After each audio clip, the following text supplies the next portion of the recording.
तसव्वुर करो, एक नॉर्मल सा दिन, एक नॉर्मल सी लड़की अपने कैंपस पे अकेले चल रही है।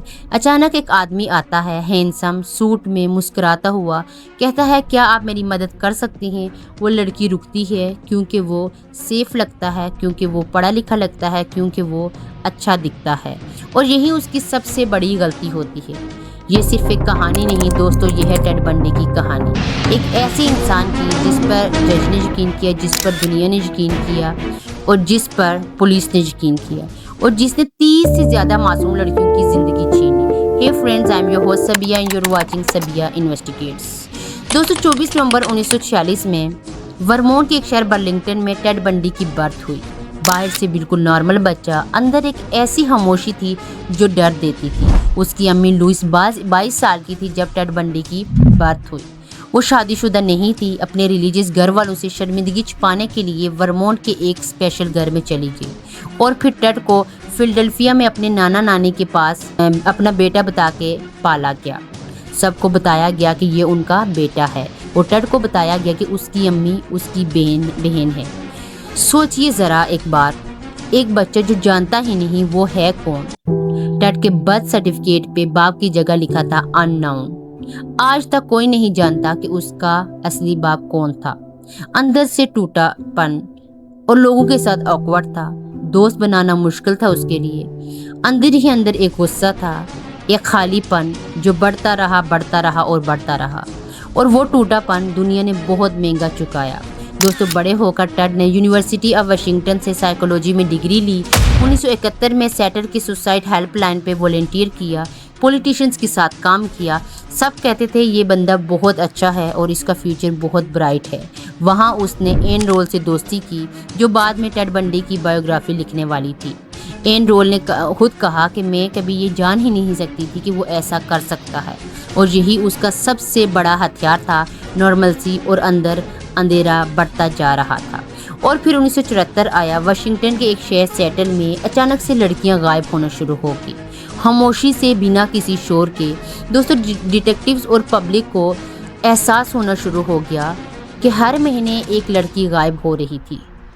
पुलिस के पास कुछ नहीं था, कोई बॉडी नहीं, कोई गवाह नहीं, कोई क्लू नहीं।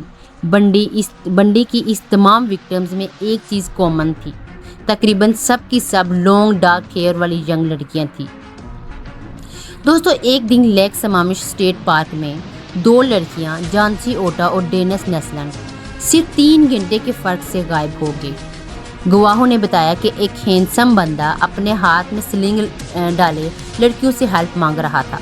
जब पुलिस ने स्केच बनाया तो लोग हंसे, ये सीरियल किलर, ये तो एक हीरो दिखता है। और तब नवंबर 1974 में यूटा के एक शॉपिंग मॉल में एक लड़की अकेली शॉपिंग कर रही थी जो नहीं जानती थी कि आज का दिन उसकी ज़िंदगी हमेशा के लिए बदल देगी। दोस्तों कैरल डेरोंच 18 साल की यूटा की एक सीधी सादी लड़की 8 नवंबर 1974 को वो फैशन प्लेस मॉल में अकेले विंडो शॉपिंग कर रही थी। नॉर्मल सा दिन था। अचानक एक आदमी आया, सूट में, बैच हाथ में, मुस्कुराता चेहरा। मैं पुलिस ऑफिसर हूँ, किसी ने आपकी कार में हाथ मारा है, मेरे साथ चलिए। दोस्तों कैरल ने सोचा पुलिस है, बैच है, सेफ है। वो उसके साथ चल दी। कार देखी, कुछ नहीं था। फिर उसने कहा चलो पुलिस स्टेशन चलते हैं, बस थोड़ा पेपर वर्क। कैरल उसकी वॉक्सवैगन में बैठ गई और तब गाड़ी एक सुनसान जगह पर रुकी। उसने कैरल का हाथ पकड़ा, हैंडकफ निकाले, लेकिन घबराहट में दोनों कफ एक ही हाथ में लग गए। दोस्तों कैरल ने एक बार नहीं सोचा, पूरी ताकत के साथ डोर खोला और भाग गई। सड़क पे एक कार रुकी, एक कपल ने उसे बचा लिया। हैंडकफ अभी भी उसके हाथ में थे। वो जिंदा थी, लेकिन वो नहीं जानती थी कि उस रात उसके भागने ने एक दिन इस इंसान को सलाखों तक पहुंचाया। अब यहाँ रुको, कैरल भागी, पुलिस को सब बताया, चेहरा, गाड़ी, सब कुछ। तो टेड पकड़ा क्यों नहीं गया? क्योंकि कोई मानता ही नहीं था। वो इतना पढ़ा लिखा था, इतना अच्छा दिखने वाला था, ये नहीं कर सकता। और उस रात कैरल के भागने के बाद टेड इतना गुस्से में था कि सीधा गया और उसी रात 17 साल की डेबरा केंट को उठा लिया। वो एक स्कूल प्ले देख रही थी, इंटरमिशन में अपने बाइक को लेने गई और फिर कभी नहीं मिली। एक लड़की बची और उसी गुस्से में एक और गई। दोस्तों अब समझते हैं ये इंसान था कैसा। साइकोलॉजिस्ट ने सालों तक टेड बंडी को स्टडी किया, जो मिला वो रुला देने वाला था।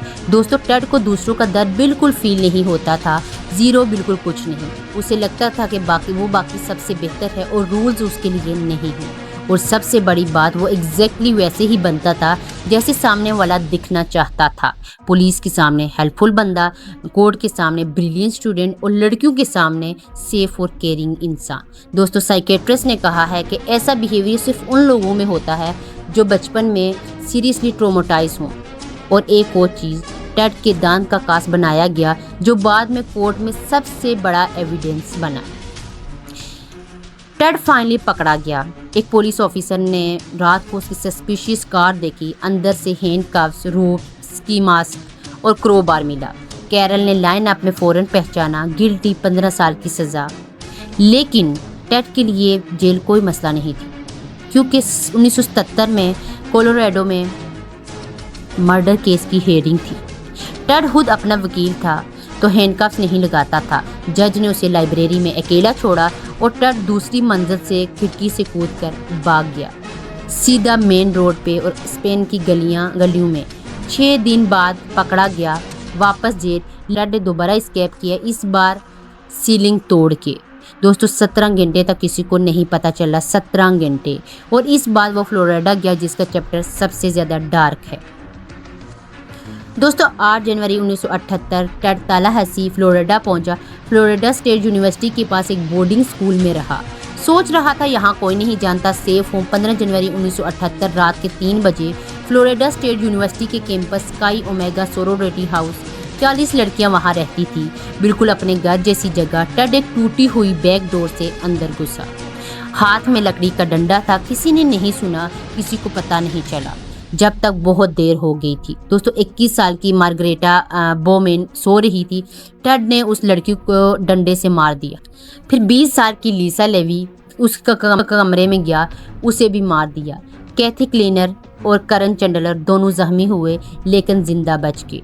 दोस्तों, अथॉरिटीज़ के अंदाज़ा है कि 4 अटैक्स सिर्फ 15 मिनट्स में हुए। फिर टेड कुछ ब्लॉक्स दूर Florida State University student Shirley Thomas के घर गया, उसे भी अटैक किया।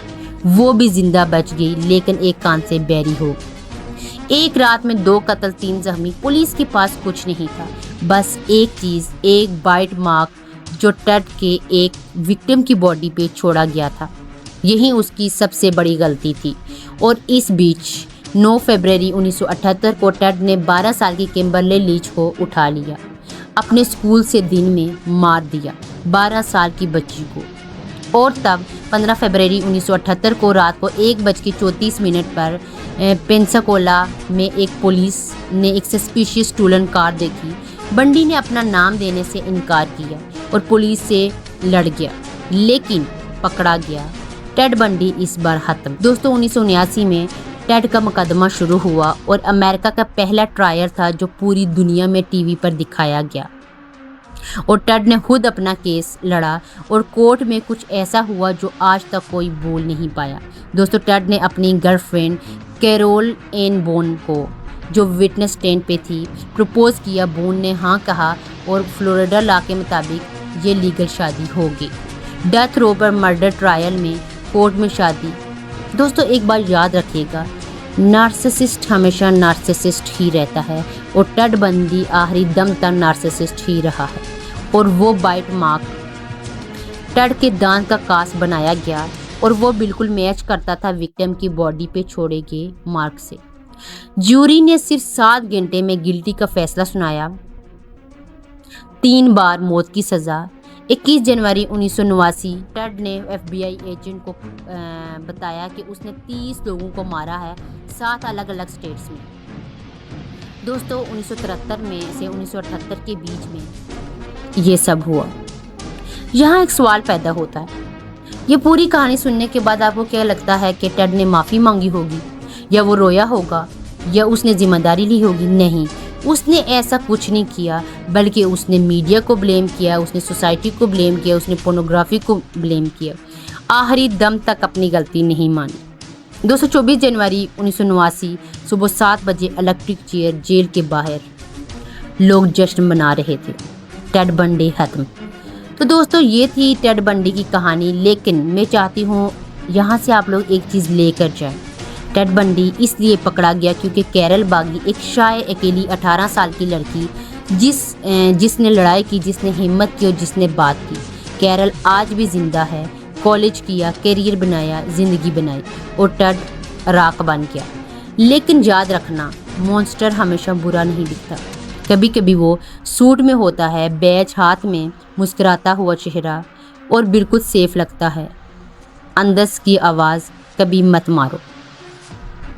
दोस्तों एक और बात और आखिरी बात, 2 मई 2026 यूटा में टेड मर गया था 1989 में, लेकिन अभी भी नए केसेस खुल रहे हैं टेड के। नए टेक्नोलॉजी से 50 साल पुराना डीएनए काम आए और लोरा एन 17 साल की एक लड़की जिसे टेड ने 1974 में मारा था, उसके घर वालों को 50 साल बाद इंसाफ मिला।